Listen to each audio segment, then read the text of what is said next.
Bom, boa tarde. Vamos retomar nossos trabalhos aqui nesse mais um dia de Pentálogo 6. E nós, nesse retorno agora à tarde, vamos ter os trabalhos do professor Oscar Traversa e da professora Maria Rosa Morré. O professor Oscar Traversa e a professora Maria Rosa são do Instituto Universitário Nacional de Artes, da Argentina. O professor Traversa vai apresentar o trabalho Discursividades de las Agências de Seguridade, Vigilância Direta e Vigilância Tecnológica. E a professora Maria Rosa vai apresentar o trabalho Los Vendedores de Vigilância. Então, passo a palavra a eles, depois a gente passa para vocês, para a gente fazer o debate. Ok. Bien. Si quieren ustedes, este tópico tiene una idea central. Se trata del pasaje de un cierto tipo de desempeño propio de la sociedad del ámbito público al ámbito privado, lo que comporta una posición de los afectados o incorporados a ese mundo diferente. La primera de ellas corresponde a una posición de ciudadanos, es decir, de alguien que está integrado a un todo orgánico de esa entidad llamada nación, que tiene ciertos subsistemas internos, uno de ellos el sistema de la seguridad hacia el exterior y seguridad propia de los ciudadanos para conservar vidas y bienes. Esta función tan particular y por largos momentos, largo tiempo instaladas en el seno del Estado, en cierto momento pasan al ámbito privado y el estatuto de ciudadano de cada uno de los integrantes de la nación pasa a ser un estatuto clientelar, es decir, aquello que constituye un servicio exigido de la colectividad como parte de sus diferentes funciones, pasa a ser un servicio o una mercancía de orden privado. Esto seguramente a los más jóvenes puede parecerle un hecho natural, es decir, algo que forma parte de la realidad de todos los días y quizás muchos de ustedes hayan nacido con ella. No es mi caso. Yo nací en mi país con la inexistencia de lo que se puede llamar, y así se llama, al menos así se lo denomina, seguridad privada. Esto no existía como tal. Yo viví en una pequeña localidad de provincias hace muchos años, cuando era muy pequeñito, y pasa en parte a el ámbito privado con una figura muy curiosa que se llamaba el sereno. Y el sereno recibía por parte de los habitantes del pequeño pueblo una cantidad monetaria pequeña y paseaba entonces por las noches a caballo o en bicicleta, de modo de cuidar a los habitantes del pueblo de algún malhechor que podía presentarse para robar un pico, una pala, una carretilla, una bicicleta, de aquello que era el equipamiento del momento. De alguna manera esta era una figura, si se quiere, consular, dado que era un aventurero. Curiosamente vestía con uniforme civil, pero iba armado. Exhibía generalmente un viejo revólver de gran calibre, como los que se utilizaban en esa época, y cuando venía a recoger esas pequeñas monedas, esa pequeña colaboración que los habitantes del pueblo hacían para su ejercicio, los niños lo rodeábamos, porque para poder ganar sus monedas, su pequeña, de alguna manera relataba alguna aventura que había tenido durante el mes para recibir su compensación. Bien, esta fue la primera, si se quiere, experiencia con esa privatización de la vigilancia que, al menos en mi transcurso de historia personal, no hizo más que crecer en el tiempo. Este cambio de ciudadano a cliente no es un cambio menor, todo lo contrario. De alguna manera, la relación con el Estado y con la seguridad propia del Estado, es una relación que compete a la protección de la vida y de los bienes, pero en segundo término hay un supuesto de que esa entidad también va a ser una entidad, si se quiere, preventiva y punitiva de aquel que de una u otra manera agreda al universo de los ciudadanos. Este era al menos el convencimiento. La distancia que se establece luego de manera contingente e histórica con el mundo de lo real, pues bien, esa de alguna manera es un ajuste del que enseguida vamos a decir algunas palabras. Esta entidad, ciudadano-cliente o cliente-ciudadano, depende de la jerarquía que se le adjudique a uno y otro lugar, tiene este significado, si se quiere, primario de la diferencia y un conjunto de, si se quiere, de adjudicaciones imaginarias secundarias. Y todas ellas, a mi entender, revisten una cierta gravedad, puesto que los actores encargados de realizar esa actividad se ven permanentemente, si se quiere, cuestionados en su alcance. Es que el Estado ya no es capaz de realizar la protección de los particulares, es que el Estado es incompetente, el Estado es corrupto y ha quedado, digamos, prisionero del mal. Bien, si se quiere, este universo es el que resulta inmediatamente de este nuevo entrejuego. La pregunta es, pues bien, ¿cómo se justifica y cómo se tolera esta duplicidad? ¿En qué posición metapsicológica puede ubicarse y jugar entre sí? Yo creo que hay una dimensión que es fundante de esta relación. Y esta relación no es otra que el miedo. El miedo, como todos ustedes lo saben, es connatural a nuestra posición como humanos e incluso desborda la especie.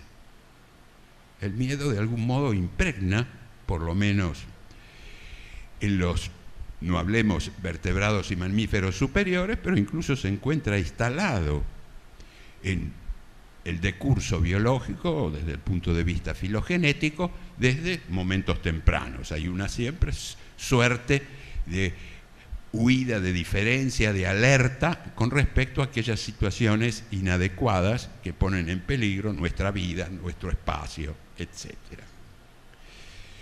Pero en el caso de los humanos, esto que somos nosotros, que tenemos ciertas particularidades, entre ellas una principal, es lo que de algún modo la semiosis queda en nuestras manos de manera integral y podemos operar y trabajar con ella.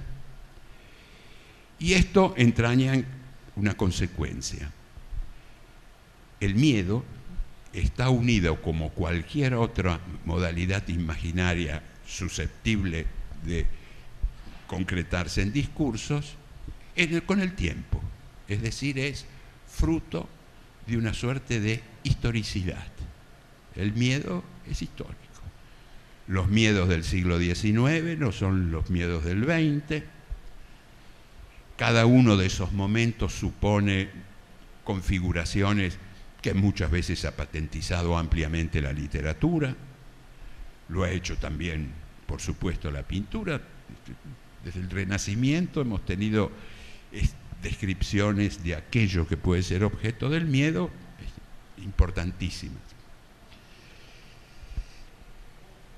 Es así entonces que la posibilidad de que emerja esa tolerancia que puede ser allá, por lo menos la que yo recuerdo de los tiempos lejanos, y bien, una seguridad extra, algo que en realidad era aceptado casi en el límite de una humorada, de lo no necesario, bien, de la carencia pueblerina, por así llamar, la carencia comarcana. Luego se torna en un verdadero gigantesco apéndice del Estado, es decir, una verdadera sustitución, en muchos casos plena de roles. Y esto, por supuesto, desplaza, si quieren ustedes, los puntos de tensión y de operatoria imaginaria del miedo. En nuestro caso, yo me refiero al caso latinoamericano, este entrejuego entre ciudadano y cliente tiene, si se quiere, uno de sus polos sometido a un alto grado de, si se quiere, de debilidad, por así decirlo. Mientras que el polo del cliente se constituye como un aparato, enseguida lo vamos a ver, como un aparato capitalista en todas sus dimensiones, la posición del ciudadano, por las condiciones políticas y de desenvolvimiento histórico de nuestros países, es una posición lábil. Muchas veces nos hemos confundido, por así decirlo, trágicamente, por ejemplo, con el uso de las armas. Y hemos caído en la tragedia de esa pérdida de límites del uso de las armas, que restañarla luego cuesta un esfuerzo político, un esfuerzo, si quieren ustedes, libidinal de grandes magnitudes. Y, por supuesto, muchos países hemos atravesado esas situaciones y algunos aún lo atraviesan tratando de superarlas de una u otra manera. Bien, pero ¿qué diremos hoy de la vigilancia? Y trato inmediatamente de ir al nudo de la cuestión. La vigilancia como tal es materia heterogénea y cada uno de nosotros es testigo de esto. En las sociedades contemporáneas, en particular en la que al menos nosotros estamos instalados, todo es objeto de vigilancia. Un partido de fútbol, una farmacia, un boticario necesita vigilancia, los niños que se trasladan a la escuela necesitan vigilancia, y no estoy exagerando, no sé si en el caso de Brasil es lo mismo, pero es el caso en las principales ciudades y en el caso del conurbano de la ciudad de Buenos Aires. Curiosamente, y esta es la gran sorpresa que recibí hace algunos años, una madre de una persona que trabajaba conmigo dice que debe acompañar a su niño a jugar al fútbol. De alguna manera, para las personas de mi edad era como un objeto extraño, un acto imposible. Más aún, si alguien en otro momento hubiera sido a jugar al fútbol acompañado, seguramente hubiera sido tildado de, objeto de alguna debilidad y en algún lugar con un destino quizás no del todo normal. Pero, pues bien, estas cosas han cambiado. Ahora todos los niños que juegan al fútbol van con sus padres. Bien. El segundo problema de esta universalidad de la vigilancia consiste bien en cómo ubicarla. ¿Es una mercadería o un servicio? Estas dos categorías económicas, como se sabe, suelen mezclarse, pero de cualquier manera aquí sirven para discriminar algunas condiciones internas de la vigilancia privada, que es aquella que suministra el trabajo humano asalariado con tiempos bien determinados, u otra, la transacción de objetos, instalaciones que se instalan en relaciones de competencia por sus mayores cualidades técnicas, etc. Bien, si la vigilancia ocupa ese amplio espacio en el universo de lo social, inmediatamente surge la necesidad de que ella debe mostrar una suerte de heterogeneidad discursiva. No es lo mismo vender ese objeto vigilancia si se trata de un objeto técnico o la venta de trabajo humano o los diversos mixtos que fueron apareciendo en los últimos momentos. Cuando quisimos acercarnos a este problema, notamos inmediatamente que era necesario interrogar este funcionamiento a aquellas instancias que de una u otra forma asumían parte de este curioso mecanismo. Y no eran otros que, pues bien, los expendedores de tecnología. Para esto debíamos asistir a los lugares clásicos del expendio de tecnología, los lugares de la novedad tecnológica, que por supuesto en ese lugar, lo vamos a ver enseguida, surgía un discurso muy particular, el discurso técnico pleno, con ciertas características. El segundo espacio era el espacio propiamente dicho de los empresarios, y era necesario interrogar a aquellos que de algún modo asumían este rol social, ser emprendedores dentro de una economía de mercado, pues bien, de la vigilancia.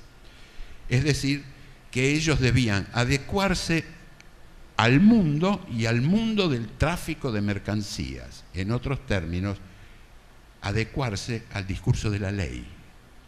Y vamos a ver cómo. Y el tercer componente no era otro que el discurso de las empresas que tenían que dirigirse diferencialmente a un público. Y quien habla de mercado, por supuesto,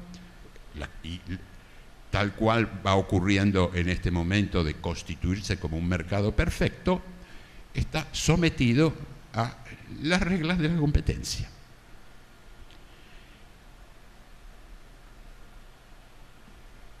Las primeras observaciones que queremos hacer son respecto a la venta de tecnología. La venta de tecnología la fuimos a buscar al lugar donde se vende esa tecnología, que son las ferias y exposiciones de tecnología. Quedamos absolutamente sorprendidos porque, pues bien, nos acercábamos a cada uno de los stands de venta de tecnología y éramos, de algún modo, recibidos calurosamente por los técnicos y, como en toda exposición, por algunas jóvenes elegantes que repartían folletos y demás, como se hace en cualquier exposición de esta índole. Y, de algún modo, establecíamos relaciones de palabra con los técnicos. Y lo que apareció como un elemento curioso de esta discursividad es que la tecnología no tenía circunstancia de aplicación. La tecnología era llamada con términos de alto grado de abstracción. Había todo un amplio espectro de tecnologías dedicadas a localizar las intrusiones. ¿Qué podían ser las intrusiones?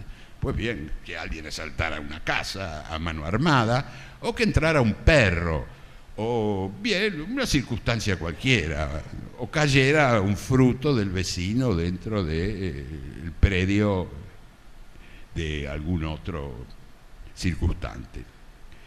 Es decir, que la tecnología en principio producía como una operación de deflación y de desdramatización de su uso. Era simplemente un artículo para ciertas operaciones abstractas. Fuimos realmente muy bien atendidos. Alguien que nos mostró un software extremadamente complicado dedicado a la detección del pasaje, vamos a seguir, de objetos frente a la cámara, cuyos objetos podían tener una cierta dimensión, una velocidad de desplazamiento, algún cromatismo y algún dato formal extra. Nunca fue nombrado quién o qué o cuál era la característica de ese objeto. Además, con ciertos datos que mostraba muy orgullosamente el diseñador de software, que decía: nuestro software es de algún modo de una alta utilidad, puesto que permite un análisis muy rápido de largos intervalos de tiempo, porque usted puede pautar en el software, aquellos objetos que están entre unos 50 y unos 80 y cuya proporción de altura y de ancho es más o menos de 8 o 9 a 1, la figura clásica de la mostración del cuerpo. Me apuro porque, bien, tecnología entonces, si se quiere, edulcorada y negada en sus dimensiones. El discurso del empresario era extremadamente interesante, es un poco largo de relatar, pero el empresario de seguridad se siente no un empresario de seguridad, un empresario. Es decir, aquel que tiene que regular sus relaciones con el Estado y se queja, por ejemplo, del gobierno, que suele permitir el ingreso de empresas extranjeras cuya competencia es desleal con las empresas nacionales, que naturalmente no cuentan con los alcances tecnológicos que pueden traer empresas extranjeras de alto desarrollo. Es decir, discute como cualquier empresario, un tío mío, el pariente cercano, que es un empresario. Ajá. Valores, no. O si defiende a algunos, dice: nosotros, de alguna manera, somos las entidades privadas más vigiladas de todo el espectro empresario. Nos debemos al Registro Nacional de Armas, a la Dirección Impositiva, a las policías locales, etcétera, etcétera. Perfecto. Peligros, límites, nada. Por favor. Y ahora, rápidamente vamos a mostrar otra forma de relación, que es la relación de la empresa con el público, y que es el tercer discurso que interviene en esta cuestión. Bueno, ahora entonces vamos a introducirnos en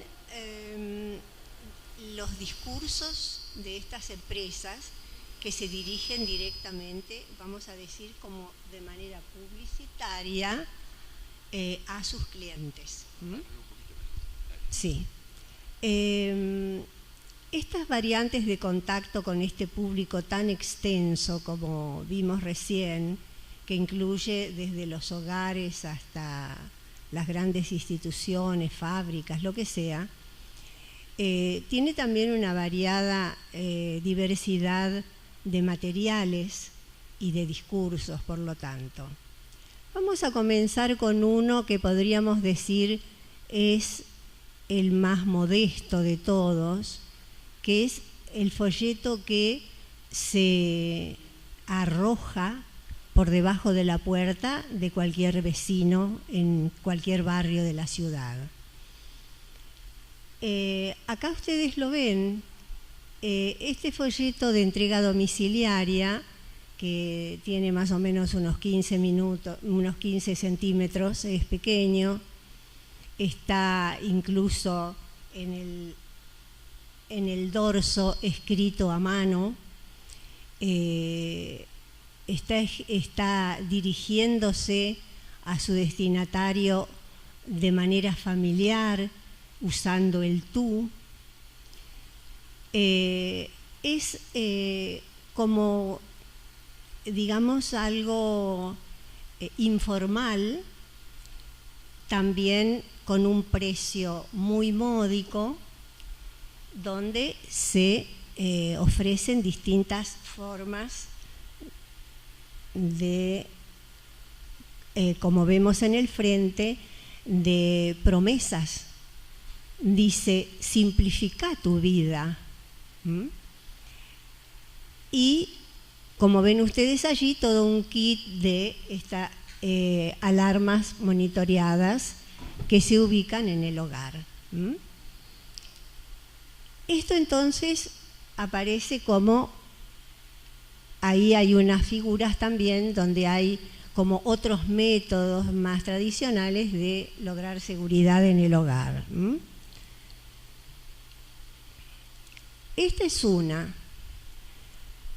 Podríamos decir que esta forma que más o menos equivale al gasto de 80 reales mensuales para tener este servicio, y con una promesa de aliviar las preocupaciones, no es creíble en última instancia ni por el destinatario, ni tampoco nos imaginamos por el oferente. Hay otra forma también de mostrar la posibilidad de una vida mejor en este otro aviso que llega por mail, que también es una forma como familiar, como informal, como que llega a nuestro computador de manera, digamos, así como cualquier otra cosa, como una paloma mensajera a la ventana, ¿no? Y fíjense ustedes la promesa, dice, para verme más linda en primavera, me saqué el peso de las preocupaciones. Y también dice, cuando sales de tu casa queda protegida y disfrutas más. También es una publicidad de cámaras que graban todo lo que ocurre en el hogar en la ausencia de su dueño o dueña. Vemos entonces que estas promesas que se saben ya de antemano que no van a tener ningún efecto, sí podrán tener el efecto de que esa central que recibe el aviso de la alarma pueda avisar antes de que la persona llegue a su hogar y se encuentre con un desastre. Eso sería, digamos, lo que llamamos el grado cero de la vigilancia. Entonces, nos podemos hacer también unas preguntas, porque si dijimos que tanto el cliente como el oferente saben que no es del todo cierto lo que se promete, ni de un lado ni del otro, y que además el costo es mínimo y entra, como decía Oscar hace un ratito, con naturalidad dentro de los gastos de la casa.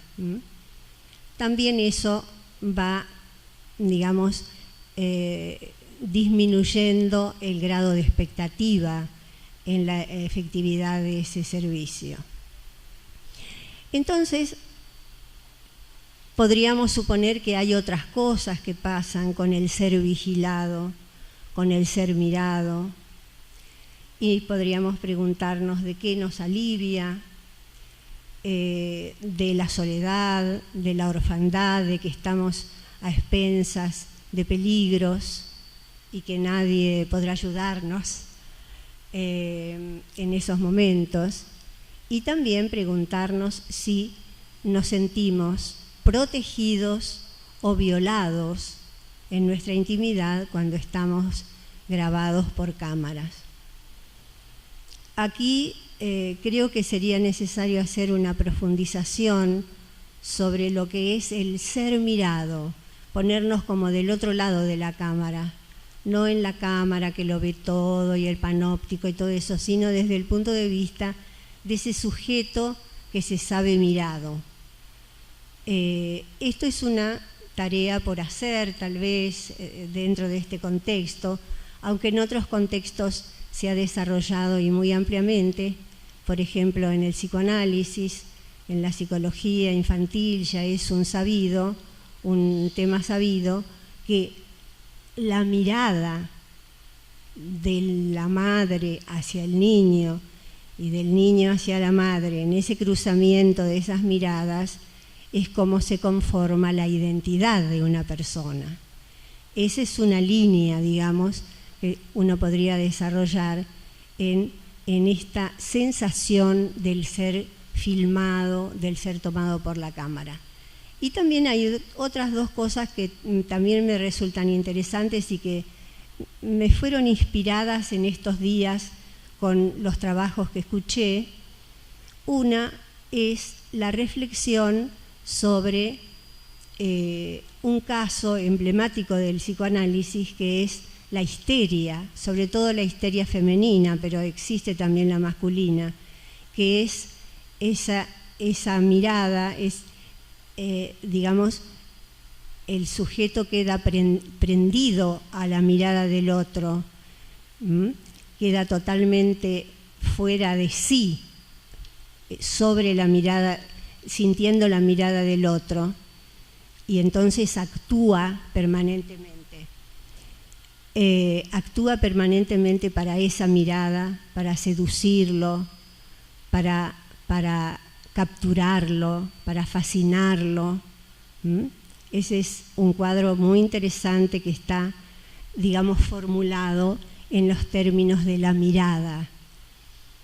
Y por último, también se me ocurrió en estos días que también podríamos profundizarlo en algún momento, o alguno de ustedes si les interesa, y es la posición del exhibicionista, que es aquel que goza con la mirada del otro, que goza con la mirada del otro de una manera, podríamos decir, perversa.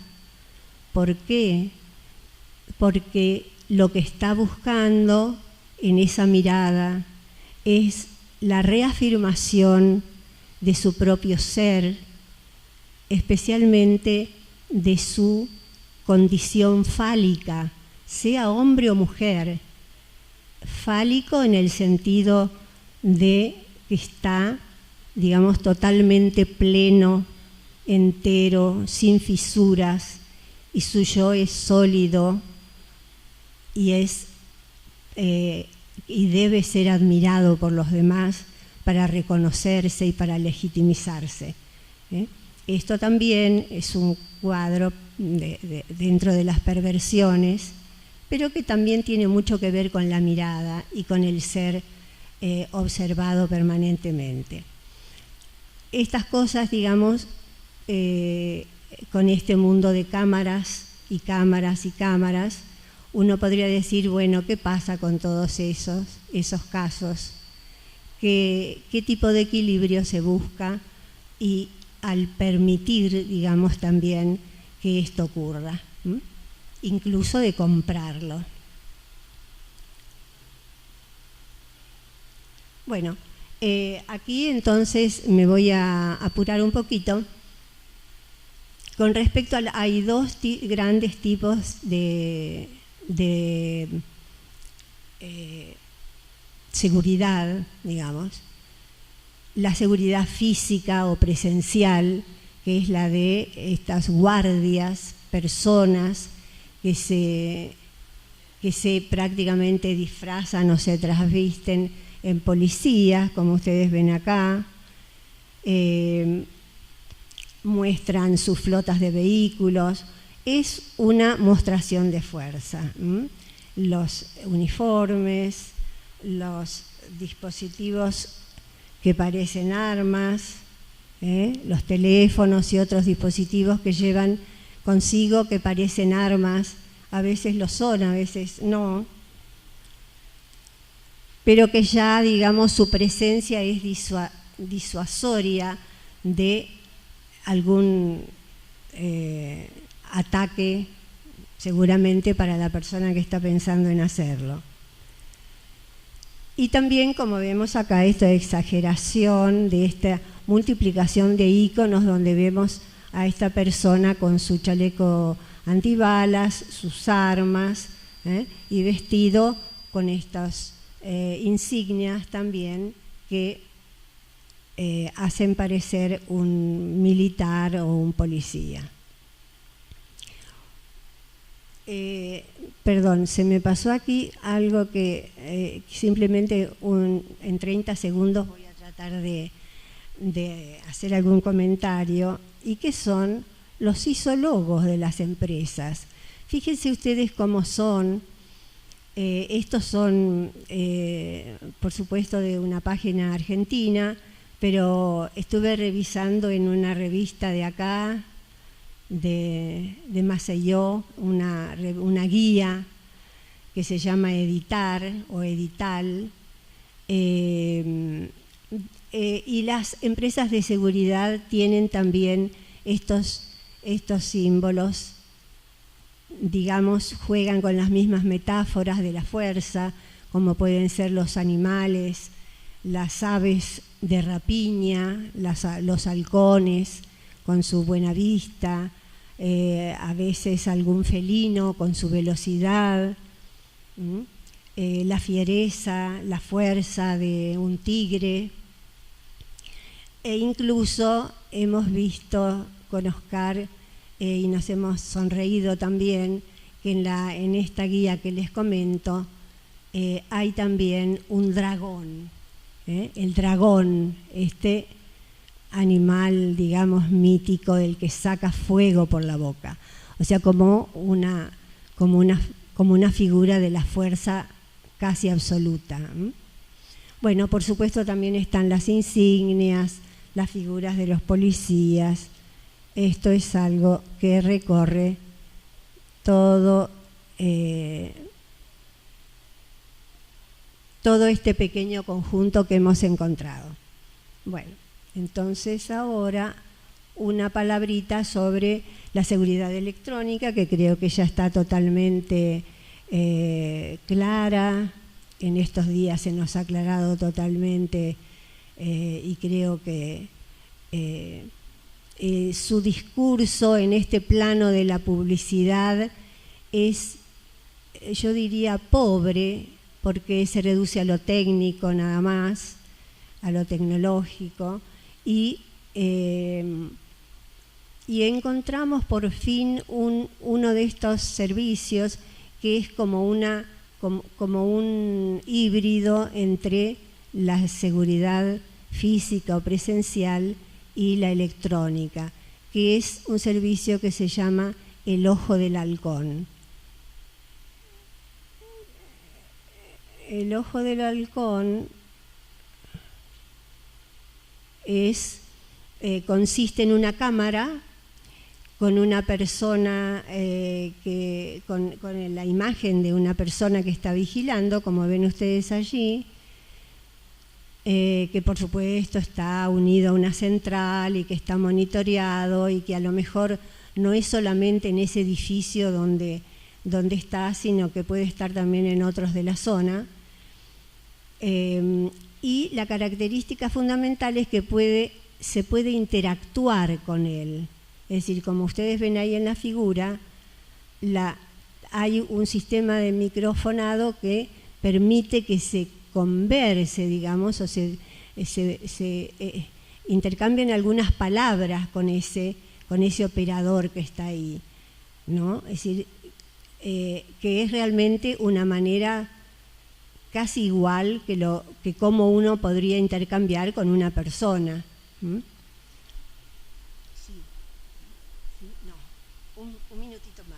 minutito más. Bueno, ¿querés vos seguir con esto? Un minuto. Cerrá, yo te diría que hagas eso. Bien. La última plaquita, que era extremadamente interesante, era cuando la seguridad se publicita como negocio. la seguridad es un negocio, plantea. Es un negocio porque en la medida que alguien presenta una empresa, incluso para vender una casa o lo que fuere, agrega un valor a ese objeto, a esa industria, a ese negocio. Es decir, que esto completaría el ciclo de la cualidad mercancía que... nos falta una que quería resumir, poner un poquitito. El ciclo de la cualidad mercancía, que a mí me pareció que era interesante decir dos palabras finales sobre esto, porque apunta a una cuestión que de una u otra forma ocupó un lugar importante en el debate de hoy, y de ayer, por supuesto, en la continuidad de estas reuniones, que es, pues bien, ¿por qué o cómo o cuáles son los mecanismos que se ponen en juego para la aceptación de la seguridad como tal? ¿Y cuáles son los requisitos que se deben cumplir para esa aceptación? Esta especie de construcción que supone todo discurso, en alguna medida, que es la construcción de una relación especular. Por un lado, para que se cumpla la perfección del mercado, es la ocupación plena del espacio de aquellos que se ponen en una situación de demanda. Y para quienes compran, la naturalización del acto de compra. Como cuando nosotros de alguna manera compramos naranjas en la feria o manzanas, de algún modo hemos incorporado esto como parte de una práctica que forma un ciclo de intercambio de bienes por cierto tipo de objetos.